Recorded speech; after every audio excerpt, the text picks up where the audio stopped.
Добар ден на сите.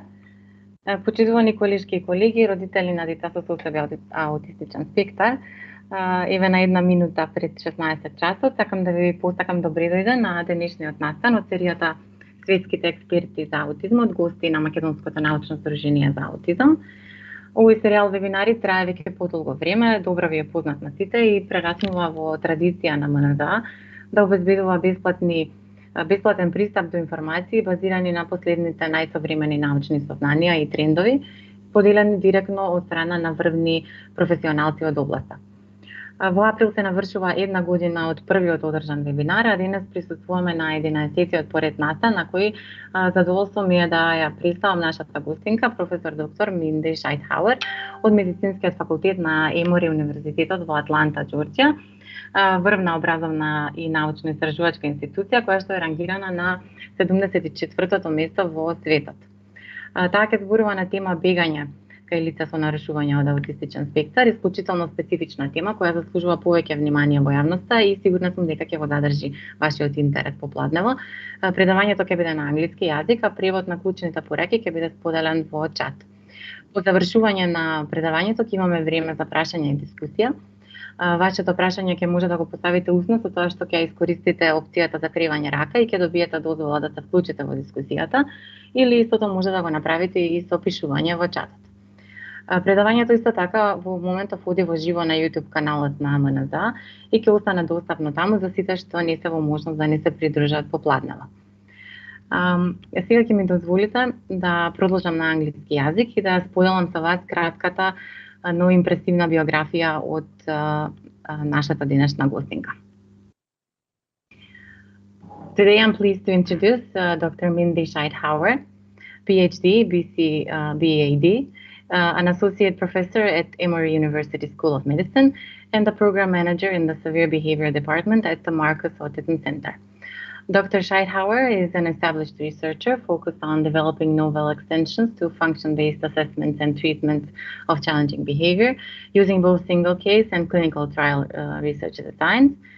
She is currently executing a grant from Autism Speaks focused on evaluating a manualized interventions for the assessment and treatment of elopement, which will be the largest study to date analyzing treatments for this prevalent concern. She has presented on the assessment and treatment of elopement as well as other forms of challenging behavior at several national and international conferences and has numerous publications on this topic in top peer-reviewed journals in the field. She also acts as an editor for the Journal of Applied Research in Intellectual Disabilities. Clinically, she manages programs that use treatments based in applied behavioral analysis to target challenging behaviors. Let's welcome Dr. Mindi Šaјtхауер. Dr. Mindi, thank you so much for joining us today. Thank you. I'm very excited to be here. Let me get my screen shared. Let me see here. Here we go. Okay, can everybody see my first slide okay? Yes, it's great. Yes, okay, please. Great. Please go ahead. Okay, so I'm very excited to be talking to you guys today about elopement, specifically as it relates to individuals with autism spectrum disorder. I'm going to start today by talking a little bit about myself so you know who I am, then getting into why we should care about elopement, why it's a problem, and then getting into some prevention strategies that really parents or therapists can use to kind of make elopement less dangerous if it is going to occur. And then if we have time at the end, we'll get into more specific behavioral prevention strategies as well, but we'll see how we're doing on time at that point. Okay, so I'm not going to go into this in detail since some of it was already said, but I've done all of my education in the United States, starting with studying psychology in Ohio, moving to Indiana to do a master's in clinical psychology, and then went on to get my PhD at Louisiana State University. This is also where I became a board-certified behavior analyst, which is a credential that's specifically focused on behavioral interventions for individuals with autism. From there, I've really been treating challenging behavior for most of my career. So working with kids with autism who engage in aggression, disruption, self-injury, hurting themselves and others, running away, elopement, like we're going to talk about today. And I did that through training both in Baltimore and then here in Atlanta. So all over the United States, but really focused on this area of challenging behavior. Currently, I'm at the Marcus Autism Center, and all of my research really stems from clinical problems that I've seen here in my role as a clinician. And so I do like to just briefly talk about our program, since a lot of my research and strategies stem from what I've seen clinically. Specifically at the clinic that I work at, we have a program that specifically focuses on assessment and treatment of these challenging behaviors. We have a continuum of services. Some of our kids are seen for 25 hours a week. So we see them every single day for about 5 hours a day. We have other services that are 2 hours a week and some that are 1 a week. So we really have a broad range of services, and we try to see kids wherever they need to be seen. So not all kids need a really intensive intervention. If that's the case, we try to see them in a less intensive model. A little bit of background about me, now what we're going to talk about today. I'm going to start by really defining elopement, letting you know what I mean by this concept, and talking about why it's important, why people should care about it. And then I'm going to get into what can be done now. So if you are a teacher of a child with autism, or you're a parent of a child with autism who's running away, what are a few kind of quick fixes that you can do to help immediately? If we have time, I'm then going to get into what a behavioral treatment might look like for this, and then I'll make sure we have some time for questions at the end. So what I mean by elopement is running or wandering away from supervision. So this looks differently for different kids. Sometimes it really looks like the child bolting away. So maybe you have them in a grocery store and they're running away from you to get to like a toy or a candy aisle.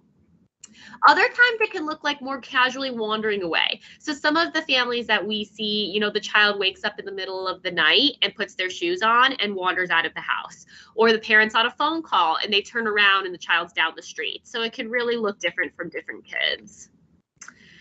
In a classroom, this might look like trying to leave the classroom. So this might look like the child is getting up out of their seat and actually trying to get out of the classroom into the hallway or out of the school. It can often result in children being lost. So a child might get lost at a crowded shopping center or a park. And lots of other options as well. So really anytime this is when a child is not where they are supposed to be, we define that as elopement. It's incredibly prevalent. So we find that elopement occurs in 27 to 50% of children with autism, depending on the measure. So it's a very common problem in children with autism. It is also more common in younger kids. So kids younger than 11 are more likely to elope. It's more common when children have issues understanding social information. So what we know about individuals with autism is they often don't interpret their social environment the same way that an individual without autism does. Because of that, they don't always understand why they have to stay close. They don't understand why they can't just like wander down the street and out of the house. And so that can cause more elopement. When children have reduced social interests, it can cause more elopement. If you think about it from a classroom perspective, most kids want to stay in the classroom because that's where all the other kids are. That's where the teacher is. However, if a kid doesn't really care that much about social interaction, they're more likely to wander away from their parents or from groups. If they have other behavioral or emotional issues, so children with other aggression or self-injurious behavior are more often to elope as well. This is a slide from a study done by Anderson and colleagues where they did a survey of over 1,000 parents, specifically looking at rates of elopement of their child with autism, and then also asked about their sibling. So all of the individuals in this sample, there are parents who had a child with autism and also had a child who did not have autism. And what they found is that blue data path is the percentage of children who eloped at various ages for the child who had autism. The red data path is showing the percentage of children who eloped that did not have autism. What this is showing is that although it's more common before age 11, what you're really seeing is more elopement in individuals who have autism throughout. And so this is definitely a problem that's really prevalent specifically for this population. I'm sorry, Mindy, can you turn on your camera, please? We cannot see you. Yes, I didn't realize it was off. Thank you for letting me know. Let me see if I can figure out how to turn that on. It is showing that it is on from my perspective. Can you still not see me? Not sorry. For now, no. Let me turn it on. I don't know what is the problem.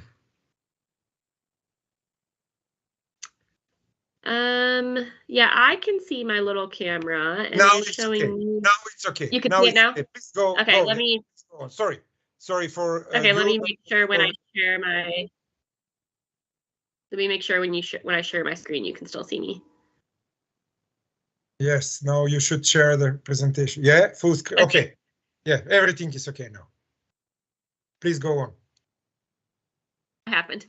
Okay, and so the next study I want to talk about really talks about the impact of elopement. And so there's a lot of reasons we should care about elopement.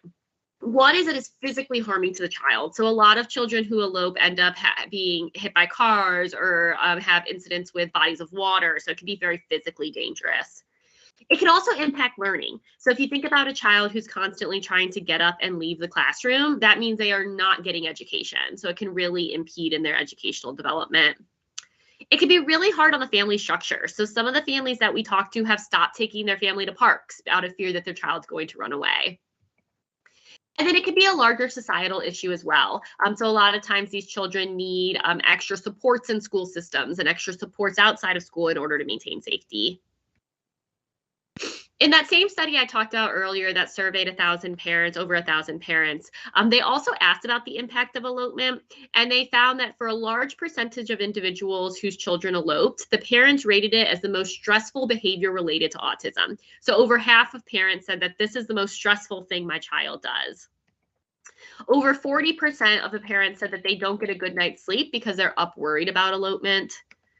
Over 60% said that they avoided activities outside of the home because of elopement. About 50% said they didn't know what to do. So not only is this a problem, but they didn't feel like they had any solutions.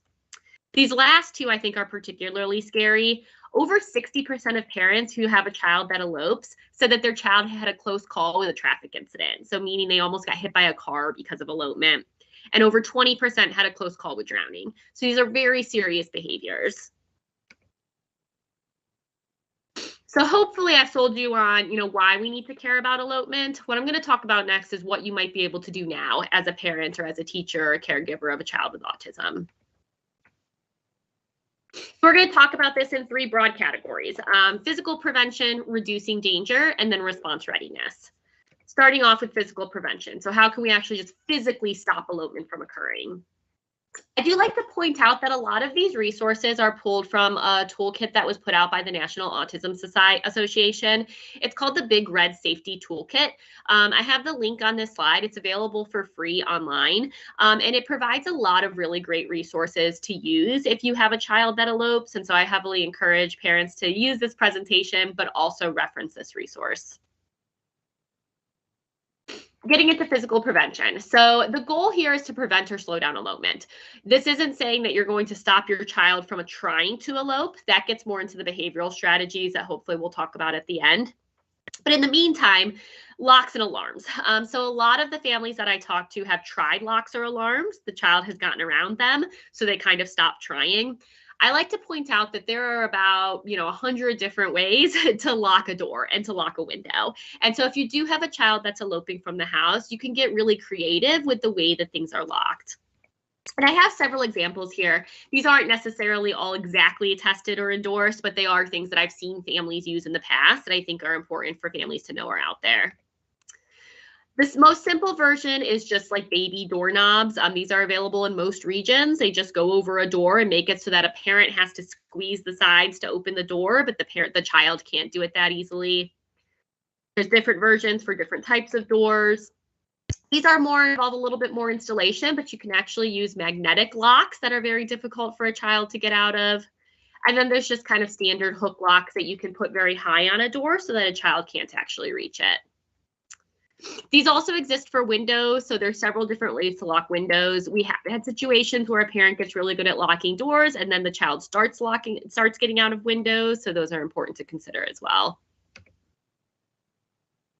The next thing is alarms. So a lot of times if you can't, kids are creative. If every time you put a lock in place, they figure out how to open it, then you might consider an alarm system. I've had this be really successful with parents, especially now with so many people working from home during the pandemic. They find that, you know, they're in the other room on a meeting, they turn their head for a minute and their kids run out of the house. At least this way, you know, it doesn't stop them from opening the door, but it allows you to know that they've exited. So there's examples like this one where it'll go off every time the doors separate.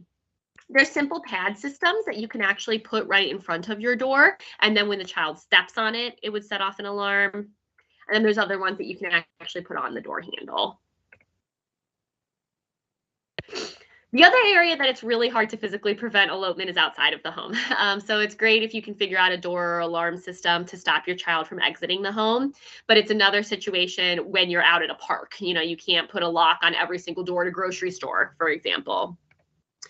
What we find is easiest here is really increased supervision and often recruiting the help of others.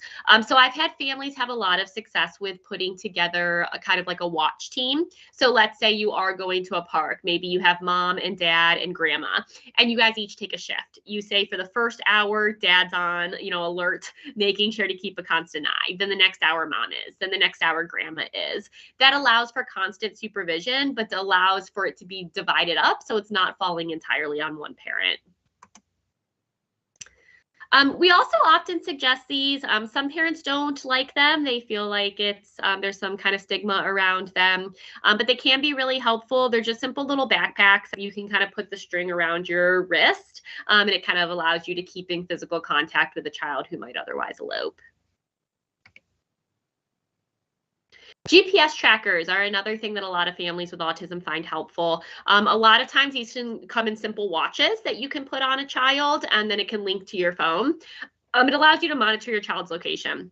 You can also set it up in some systems so that the alarm goes off if they leave a certain perimeter. So you may be able to set it up so that if they leave their school campus, you would know that they left the school campus and could alert the teacher that they may have eloped. These come in versions that you can attach to clothing or put on a necklace. There's actually some that you can sew into clothing if the child won't wear one of them. And then they also come in kind of child-friendly watch versions. Okay, moving on. So those are some physical prevention strategies. Another thing to consider is if your child does elope. If you remember that slide earlier, there's a pretty high chance of children getting in touch with bodies of water and or getting out into traffic. And so we want to make sure if they do elope that they know the skills to reduce the amount of danger from these situations. One of the primary risks of elopement is the child getting lost. You know, nothing is scarier than looking around and realizing your child is not at home and not knowing where they are. It's an incredibly terrifying situation for a parent to encounter. And so we want, if at all possible, to reduce the chance of the child getting lost. One way to do that might be to teach them how to get home or to create kind of a search team, which we'll talk about in a minute. Physical incidents is another one. This is things like getting lost and getting struck by a car. Drowning is another pretty important one that can occur pretty frequently, and then traffic incidents, as I mentioned. And so in order to help with the child getting lost, what we do is teach children how to report their name, phone number, and address. These are all skills that all children should have. However, if you have a child with autism who elopes, really bumping this to the top of the priority list is crucial. If they do get lost and somebody approaches them, they need to tell that person who they are and the phone number for how to get in touch with their parents. For some kids, this is a simple vocal response. However, as we know, a lot of kids with autism don't have the ability to vocally report these things. For those children, we work on them tolerating wearing the information and then hopefully pointing to it when asked. So for a lot of kids, this is a bracelet that they wear. If they won't wear a bracelet, it might be something that you sew into their clothing. And then we really work with them on if somebody says, what is your name? Where is your mother? That they know to point to this area that has the information. They make these online. You can actually order them with your child's information, and they do make them with clasps that are a little bit hard to get undone. I've seen kids get them undone, so it's not like they can't do it, but it makes it a little bit harder for them to get it undone. They make shoe tags. So some of our kids have some sensory issues where they're unlikely to keep something on their wrist. Often tags that go onto the shoe are a good resource for this. And they actually make temporary tattoos as well. I've had parents use these temporary tattoos specifically if they're going to like Disney or some kind of a big park, some kind of a big vacation spot where it would be pretty problematic if the child gets lost. Then we use these temporary tattoos as well. And you can order those online. If the child has sensory issues and won't wear these, I recommend trying it in small doses first. So we often work with kids on, okay, you just need to wear the bracelet for 10 seconds. Once that's going really well, okay, now you wear it for 30 seconds. Now you wear it for a minute. Now you wear it for 2 minutes. And we really gradually get them more and more used to wearing the bracelet if they have a little bit of, if they don't seem to want to wear it at the beginning. Okay. Now, this is great to say we're going to teach kids these things, but as we know, kids with autism, it's not very easy to always teach them different skills. And so you might need to use really explicit teaching to teach them how to respond with their identifying information. And repetition is going to be incredibly key here. And it's important to teach it under these kind of low stakes scenarios. What I mean by that is you don't want for the first time somebody ever asks your child, what's your name and number, to be when they're lost and they're kind of being asked by a police officer. Instead, you want to practice this at home on a regular basis so that they're ready to report that information if it were to occur. And so there's several steps to kind of teaching this. First, you're going to start with a distraction-free environment. Ask the child the question. So ask, what is your name? What is your number? Give them time to respond, and then provide prompting or reinforcement based on what they do correctly. So going into each of those steps in a little bit more detail. So you're going to start by gaining the child's attention. You want to get on their level. You want to put it in a distraction-free setting. So this is not the time for the child to be watching TV or having a tablet in front of them. You want to get on their level, remove any items that might be distracting. From there, you want to ask the child for the identifying information in a very direct way, but in a way that somebody might ask out in the community. So where is your mom? Or, you know, where are your parents? Or what is your phone number? Or, you know, what is your name? Those types of questions that somebody might ask a child if they see a child that's missing and away from their parents. From there, you want to wait a few seconds to see if they respond. You want to allow for independent responding, but you don't want them to lose interest. So count in your head till 3 to 5 seconds, see if they respond. If they respond correctly, so like let's say they're wearing a bracelet and you say, you know, what is your name? And they point to their bracelet. Great. You're going to throw a party. You're going to provide a reward. You might provide them their favorite snack. You might provide a lot of praise. You really want to provide a large reward, a large amount of reinforcement for responding appropriately. If it's incorrect, what you're going to do is prompt the correct response. So if they don't do anything, they just stare at you for 3 to 5 seconds, then you're going to physically take their finger and have them point to their bracelet. You're going to physically take their finger and have them point to their shoe.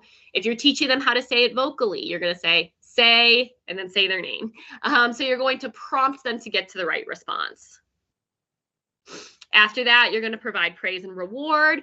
You might provide a little bit less of a party than if they had done it correctly, but you still want them to know that that's the correct response.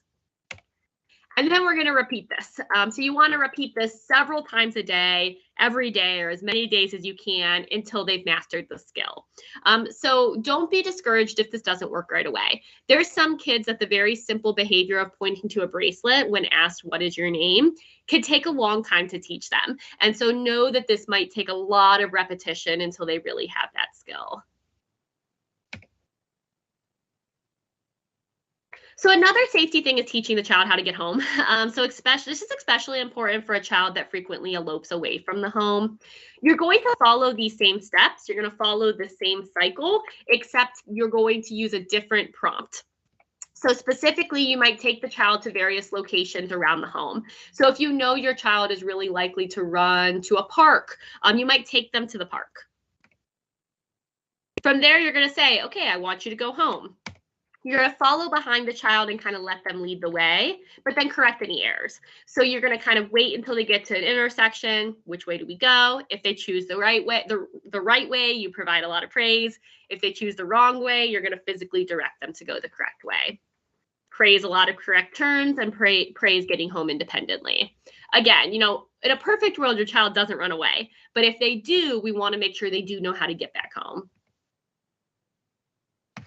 For the physical risks, swim lessons are super important. This is really important if you live near a lake or if you have a swimming pool or if you live near water for any other reason. It's important to get your kids to learn how to swim as quickly as possible. Given how, the high percentage of children who had a close incidence with drowning after eloping from their parents, we want for the child to know how to get out of the body of water. Same with traffic incidents, we want to teach them to safely cross the road. So using that same step, that same kind of teaching cycle, you want to kind of teach them to look both ways before they cross the street. And, this is a really important skill. Chances are, if you have a child with autism, it may be that you are often with them when you're crossing the road. So you kind of do it for them. You stop them. You look both ways. Starting to teach them how to do those things independently will make it a lot safer if they end up eloping.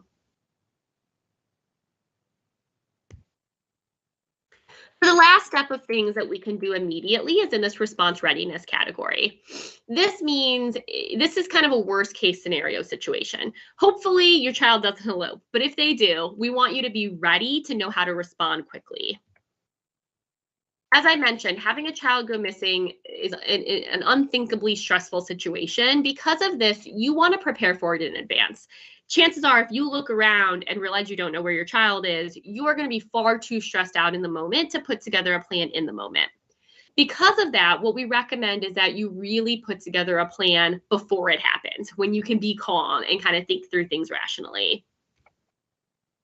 First, make sure you have a recent photo, ideally a digital and hard copy. You don't want to be, you could email somebody a photo, but it's easier to hand somebody a photo. So make sure you have a recent photo of your child. Make sure that you also have your child's name and information all written out.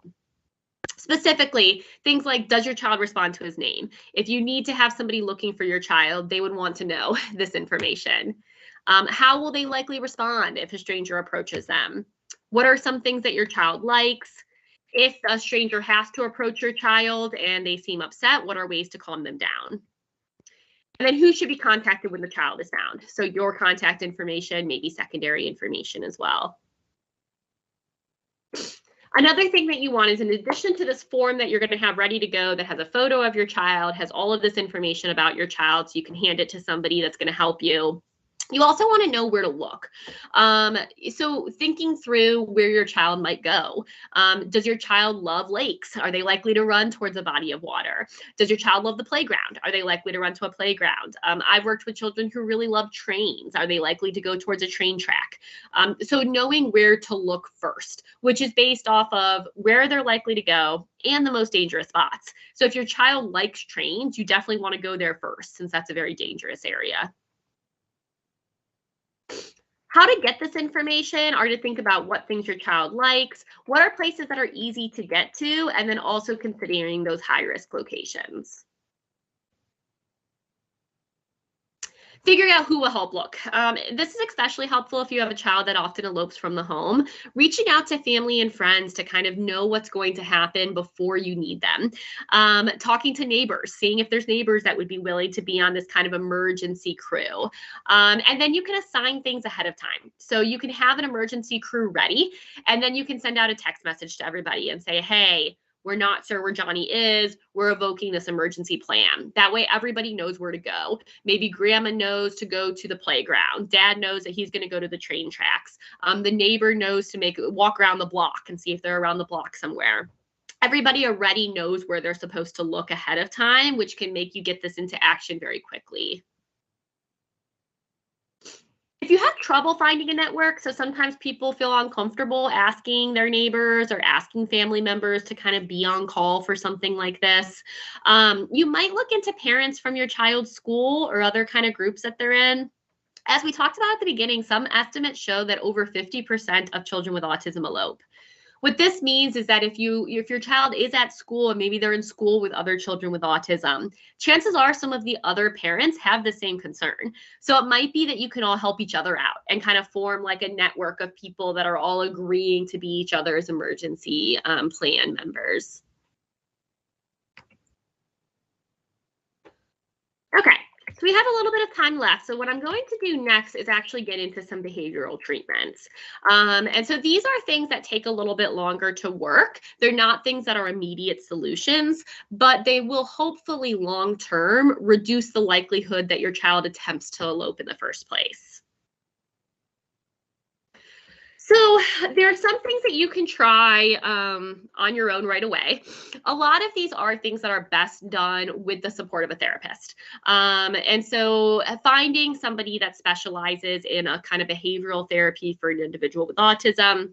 The specific credential of this varies from region to region, and so I don't have good information on in your region specifically what this credential is, but somebody that focuses on therapeutic services for somebody with autism is likely going to be a good resource to help with this kind of behavioral treatment. The first step of any behavioral treatment is defining what elopement looks like for that specific child. So as I mentioned at the beginning, elopement looks different for everybody. So you're going to want to spend time saying, this is the specific type of elopement that I want to work on for my child. Next, we're going to determine the function of the elopement. That's a word that means why the child is eloping. So what is the child getting out of this behavior? Why is the child engaging in it? And we're going to talk about this step in a little bit more detail. After we figure that out, we're going to teach the child a more appropriate way to get what they are wanting from elopement, rearrange the environment so that the child is no longer getting what they want for elopement, and then we're going to make sure that every person who cares for this child is trained and ready to go in treatment. From there, we're going to make sure treatment works across a lot of different settings. So I'm going to really hone in on that second step first, so determining the function of the elopement. So anytime you talk about behavioral interventions, you're going to hear this term function thrown around. What that means is, why is this behavior happening? So, you know, we don't view any child as being a bad child. No child engages in this behavior because they just want to make their parents' life more difficult. They engage in these behaviors because they're getting something from it. It's their way of kind of communicating with us. It's their way of saying, you know, I want to go to the train tracks. That's why I'm eloping to the train tracks. Or I want to walk down the road. That's why I'm walking down the road. So it's their way of talking to us. It's not that they're just doing the behavior just to do it. And so the goal of identifying the function is to figure out the why.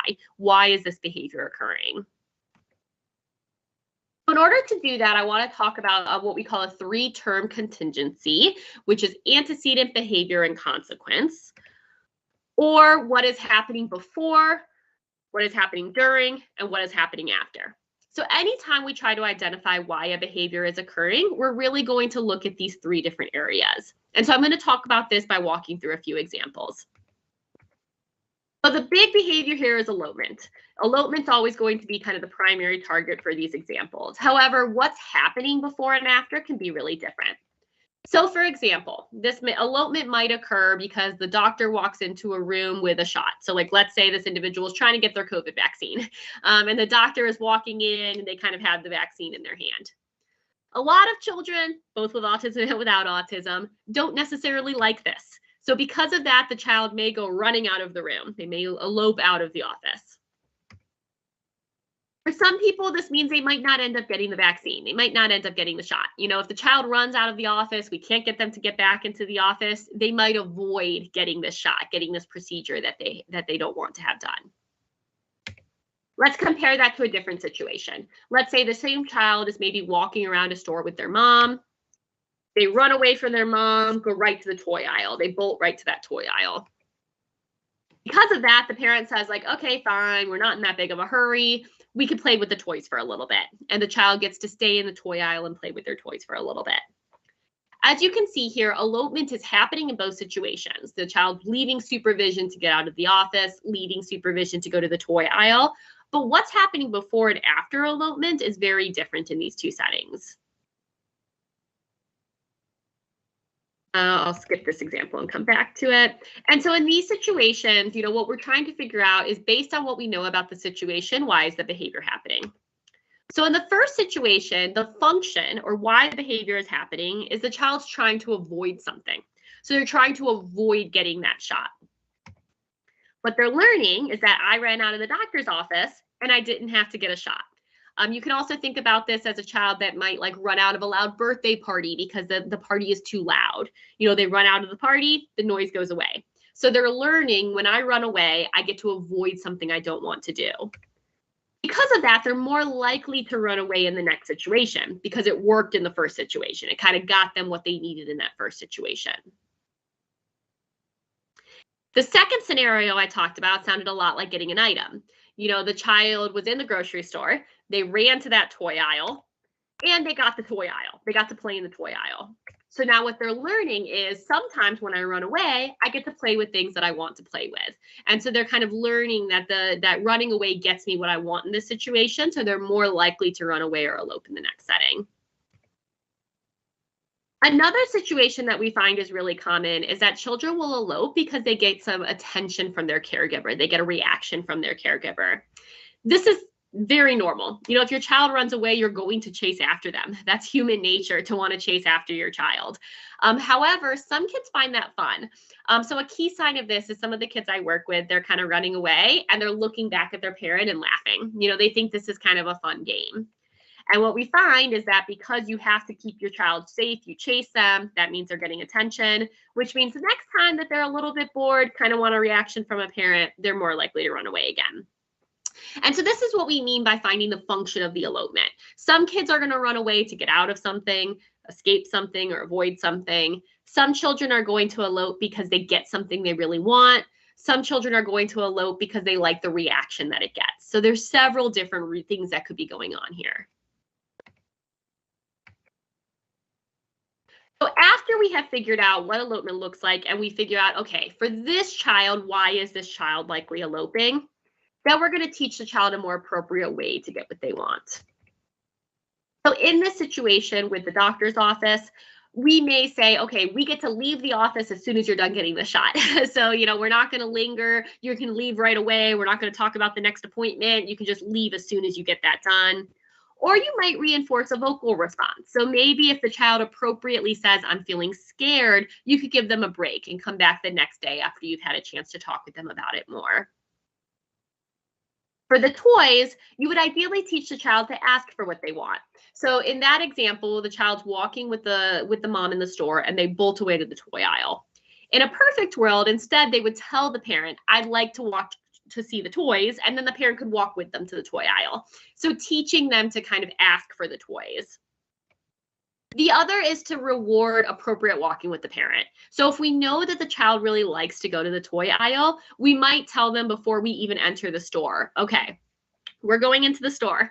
We know there's toys that you really like. We're going to set a timer for 5 minutes. If you can walk next to mom nicely for 5 minutes, then we can look at the toys after. So making sure that we're providing that reward based on the appropriate behavior. Same thing with attention. So you might be able to teach them to ask for more time playing with the parent, or maybe like provide it for walking to the car. So say, okay, if you walk next to me in the store nicely and you walk to the car with me nicely, then when we get to the car, we can play for 5 minutes in the car before we drive home. So, you know, making sure that they get what they want, but after the appropriate behavior. And then the goal here is to rearrange the consequences so that the socially appropriate behavior gets the child what they want and the elopement does not. Because of that, we want to make the socially appropriate behavior pretty easy. So we don't want to say like, okay, you know, we know you want to go to the toy aisle. You have to walk around the store with mom for an hour before you can go to the toy aisle. That's likely going to say the child saying, okay, so my options are I can walk with the mom for an hour, or I can run away after 5 minutes. Running away after 5 minutes is a little bit easier than walking with a parent for a full hour. So you want to kind of stack the deck in favor of them doing the socially appropriate behavior. So you might just do walking with mom for 5 minutes instead of an hour. Same thing, you know, you don't want for them to have to sit in the doctor's appointment while they get their shot and a sibling does their appointment and the parent schedules the next appointment. You want to make it so that the appropriate behavior is rewarded as soon as possible.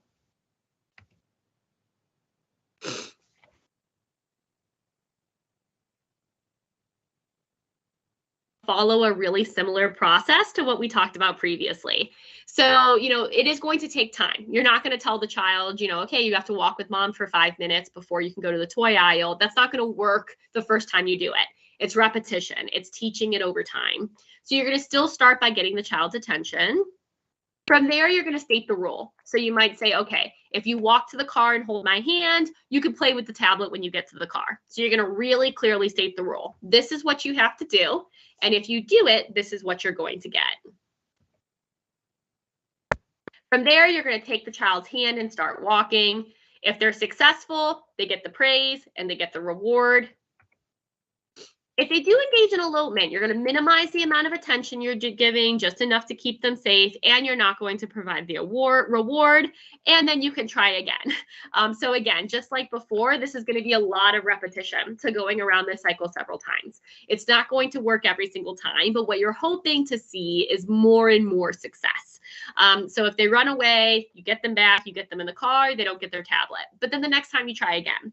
And the next time you try again. And hopefully over time, they learn, hey, when I walk with mom, I get my tablet. When I walk with dad, I get my tablet. When I don't walk with dad or I don't walk with mom, I don't get my tablet. They should start wanting to walk and hold hands and do what they're supposed to do more and more often. So the last part of this changing environment is making sure that the elopement no longer gets the individual what they want. And so if you can identify what the child is trying to get from elopement, you want to make sure they no longer get that after they run away. You want this alternative appropriate response to result in the reward, and you want elopement to no longer result in that reward. This is what we term extinction and differential reinforcement.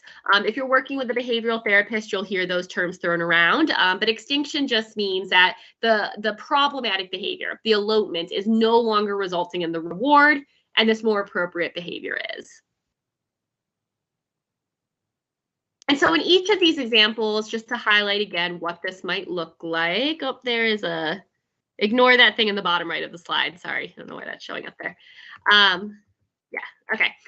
So for example, if it's the shot, elopement would involve bringing them back to the appointment. So, what we don't want them to learn is I ran away, now I don't have to get this shot.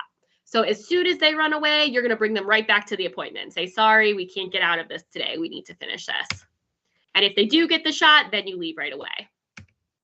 For the toy aisle, if they run away to the toy aisle, you're going to immediately stop them. You're going to bring them back to a different area. If you can't physically move them, at least stop them from playing with the toys.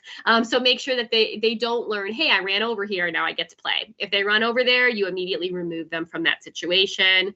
And if they ask appropriately, then you let them go play with the toys. For attention, if they're running away, you might have to provide some attention just to keep them safe, but you provide as little as possible. So you don't want to give a big lecture in the moment. You don't want to make it a chase game. You want to kind of get them as quickly as possible and minimize attention. And then if they are walking appropriately with you, then provide a lot of attention. So it's really easy to, okay, the child is sitting nicely with you or walking and holding your hand, to kind of ignore that and just go about your day. You don't want to do that. Instead, you want to be telling them, you are doing such a great job holding my hand. You are doing such a great job sitting where you're supposed to, and really provide a lot of praise for that appropriate behavior. And again, that first part is called extinction, and then differential reinforcement for that second part. A few important considerations for this. These strategies don't work right away. That's why I always start this lecture with the first part of things that you can do right away to make it better. Elopement might actually get a little bit worse before it gets better. Other challenging behavior might show up too. If you're telling this child, hey, you're used to running away and going to the toy aisle, that's not going to work anymore. They might engage in other behaviors and start hitting or kicking because that might make them upset. Extinction is also not for everyone because of this. If you try to stop your child from going to the toy aisle, if you start to try to physically have your child stay in a classroom and the other behaviors are getting really bad, you should not try to go it alone. If you're starting to see other behaviors that look really dangerous, stop, consult with a professional, consider safety. These are strategies that we use in our clinic, but we also use them with really trained therapists. And so certainly if these strategies aren't working for you, I recommend consulting with a professional. A few tips if you are going to go it alone, though. If you're trying to avoid attention, avoid changing your facial expression, avoid commenting on the elopement, just provide the least amount of attention possible. We have some kids that we work with that we find that even that kind of like rolling of the eyes that a teacher or parent might do when the kid is kind of trying to play this running away game can be enough that they still think it's funny. So really trying your best to keep a flat emotional expression. If you think the child is running away to get something that they want, try to stop them from even looking at the item. It might be if a child is really large that you can't like physically remove them from the toy aisle, at least stop them from playing with the toys, you know, kind of place yourself between the child and those toys if possible. And for escape, you might be able to bring the item to them. So, you know, if the child runs out of the doctor's office and you can't get them to go back to the doctor's office, can you get the doctor to bring the task to them? If they're running away from the kitchen table when you ask them to do schoolwork, can you bring the schoolwork to them?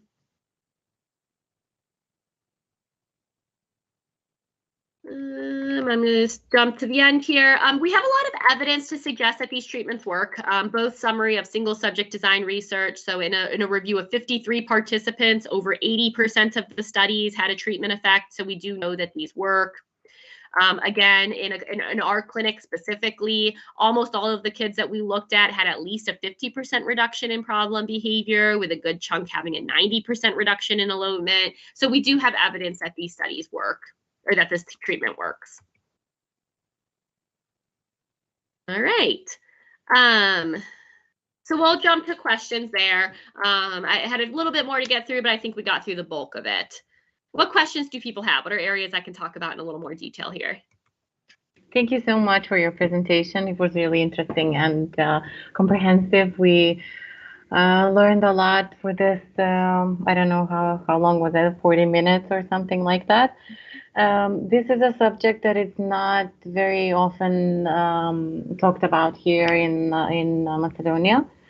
So I think it was very useful, and I think parents and professional colleagues that were listening can try and implement these new strategies in their practice to prevent and manage this kind of behavior.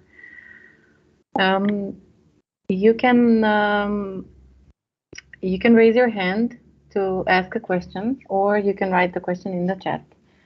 I will switch a little bit in Macedonian now. Можете веќе да почнете со поставување прашања или кренете рака. Еве, веќе имаме 2-3 раце кренети. Ќе ни дозволи професорот, кој е воедно и нели организатор, хост во овој вебинар, ќе ви даде дозвола да зборувате.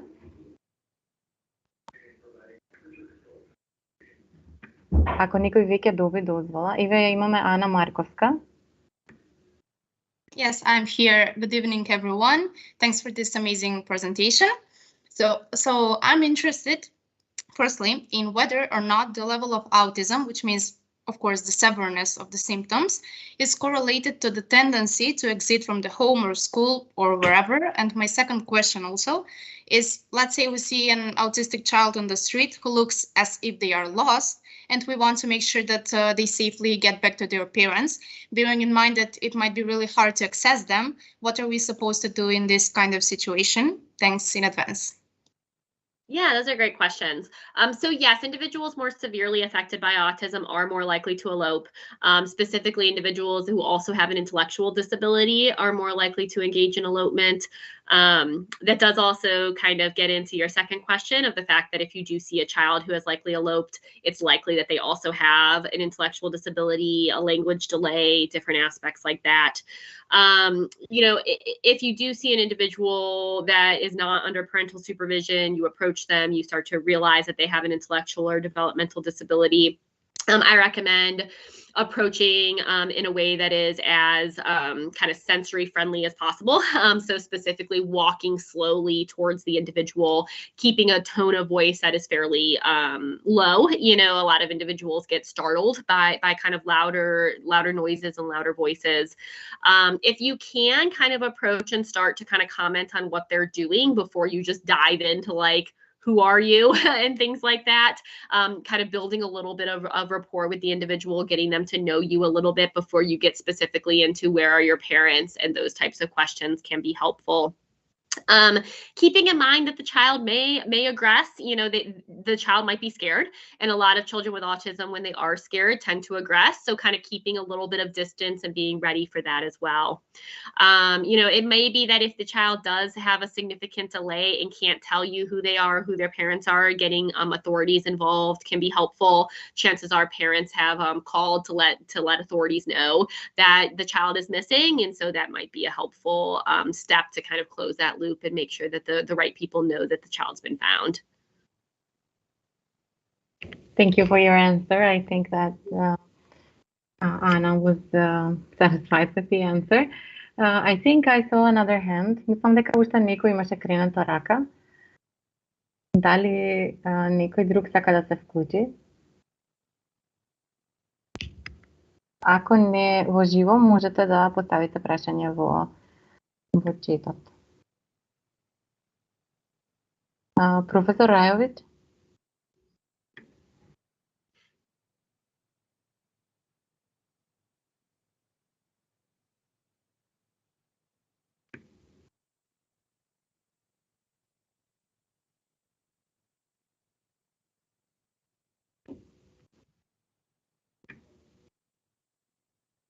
Претпоставувам дека од кога ќе добиете дозвола да се вклучите, треба да го вклучите микрофонот.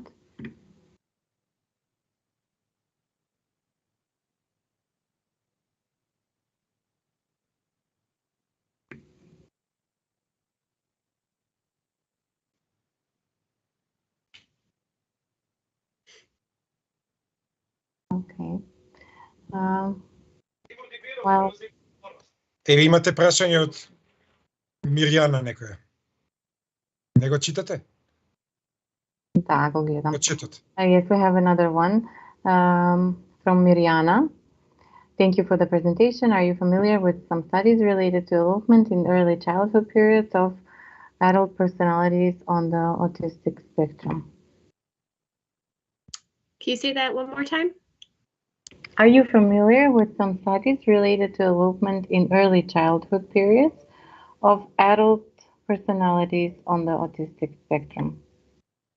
So studies looking at young children that elope, is that the question? I suppose so, yes, maybe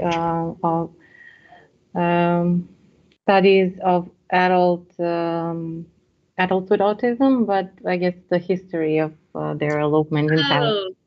Yes. So what we know is that elopement does decrease a little bit with age. So young children who have issues with elopement, some of them will outgrow it, but not all of them.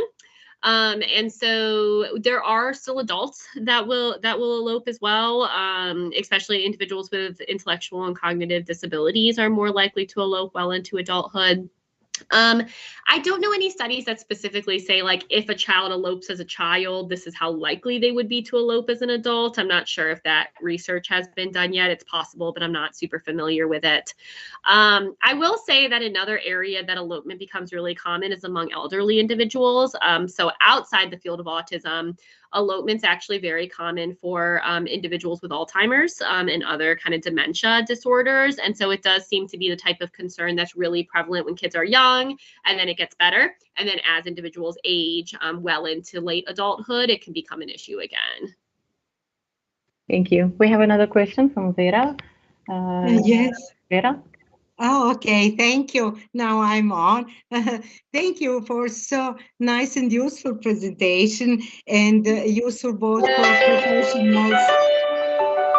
Sorry. Both for professionals and parents, you know.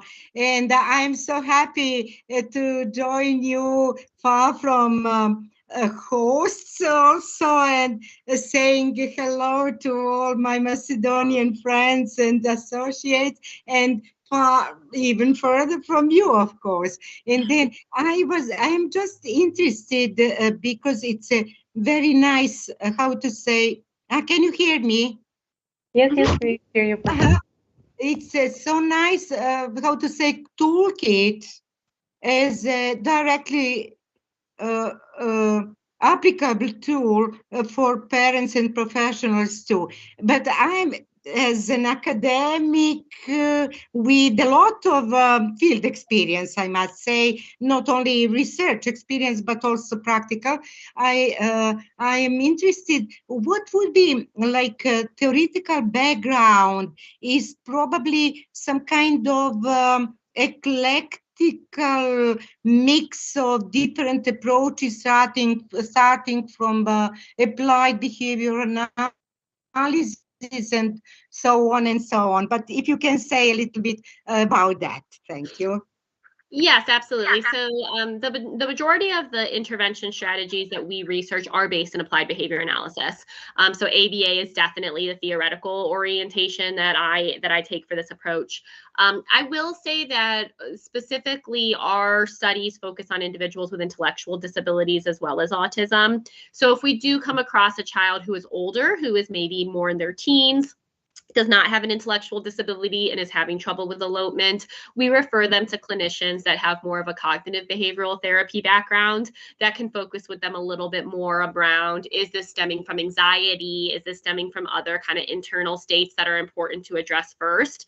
But the work that we do is very much based in applied behavior analysis. Okay, thank you. Yeah. Thank you, Vera, for the question. We have another one from Irena Stoyanovska. She says, thank you for the presentation and handy instructions.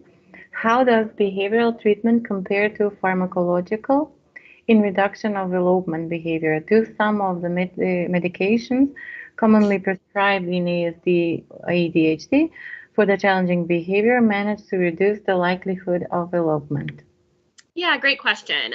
So, there are no medications that have been specifically studied with elopement as the primary outcome. With that being said, there's a lot of medications that are prescribed, what we call like off-label use in the US, but they're kind of meant for something else, but they might help elopement as well. So a lot of the psychiatrists that I work with will prescribe ADHD medications, so stimulant medications, methylphenidate, things like that, specifically things that reduce hyperactivity. Sometimes these kids are running away because they're impulsive and because they're hyperactive. And so sometimes medications can help with elopement. Also, some of the kids that elope when they get upset, so kids that are like hitting and kicking and then they run away, sometimes medications like Abilify and risperidone, which are often prescribed for irritability, can help with elopement in those situations as well. But there's not been a study that's really looked at elopement as the primary outcome in a medication trial. So, people who prescribe medications are looking at like maybe if they're eloping because they're hyperactive or because they're impulsive, then we can provide a medication for that. Or if they're eloping because they're irritable, we can prescribe a medication for that. But they're not really like looking at elopement specifically. And so I usually recommend both approaches. I'm not credentialed to prescribe medications, but I always suggest that families work with their medical provider. And so hopefully we can use both behavioral strategies and more pharmacological strategies when appropriate. Okay. We have another question from Nada Dupiachanis-Nikolowska. She's asking, are sensory issues most usually a reason for a person to elope? Often they are. It gets a little bit tricky, specifically with individuals who have limited communication, because it's hard when you can't ask them. If it's a child that can't express themselves vocally, it's hard for us to say like, okay, you ran away from the birthday party. You ran away from your classroom. Is that because it was too loud and the sensory issue was that it was too loud? Is that because the lights were too bright? If they can't kind of tell us why, it's hard for us to know if it's really a sensory issue or something else going on. I think often it is. I think a lot of times these kids are running away from situations because they're either seeking a sensory issue, they like the noise of the train, or they're getting away from a sensory issue that is aversive. The way that I view it is we try our best to rule those things out first. So if, for example, a child can wear noise canceling headphones and that makes elopement stop, great, let's do that. However, if you've tried to kind of minimize the sensory input and at the end of the day, the child needs to stay in that setting, then we'll use the behavioral strategies. And we might teach the child, I know you don't like being in the classroom. Unfortunately, you have to be in the classroom in order to learn. So we're still going to kind of teach you how to tolerate being in that classroom, even if it might be a sensory issue that's going on. Yes, I agree. We have to take into account the sensory issue in those first steps when determining the function of that specific behavior. Absolutely. We have a lot of positive comments. Excellent lecture. Thank you so much, Ms. Šaјtхауер. Greetings from Belgrade. And I think that it's now time to close this up. I want to thank you again, Dr. Šaјtхауer, for your time and this really interesting and useful presentation. I'm sure that this video will be viewed even more on our YouTube channel. I want to thank everyone that participated, everyone that joined us this evening. Thank you for all your questions. And I will see you on the next webinar. We have a message from Professor Tchaikovsky that the next webinar will be in Macedonian. Thank you again, Dr. Mindy, and I hope to see you in some other occasion. Absolutely. Thank you for everybody's time. Bye. Bye. Почитувани колеги, родители, студенти, сите присутни попладнево. Ви благодарам за уште едно одлично дружење. Навистина интересна тема, може би за некого беше малку покомплицирано, нешто ново, но ова е чест проблем за кој што треба многу повеќе да се зборува. Продолжуваме со вебинарите во следниот период. Следете на нашата Facebook страна, можете да го погледнете повторно видеото на YouTube и исто така сите претходни и сите идни видеа. Имаме направено плейлиста за овој серијал вебинари. Се надевам дека ќе останете во добро здравје и ќе се видиме во следната прилика во истиот или уште поголем број. Ви благодарам уште еднаш и пријатна вечер.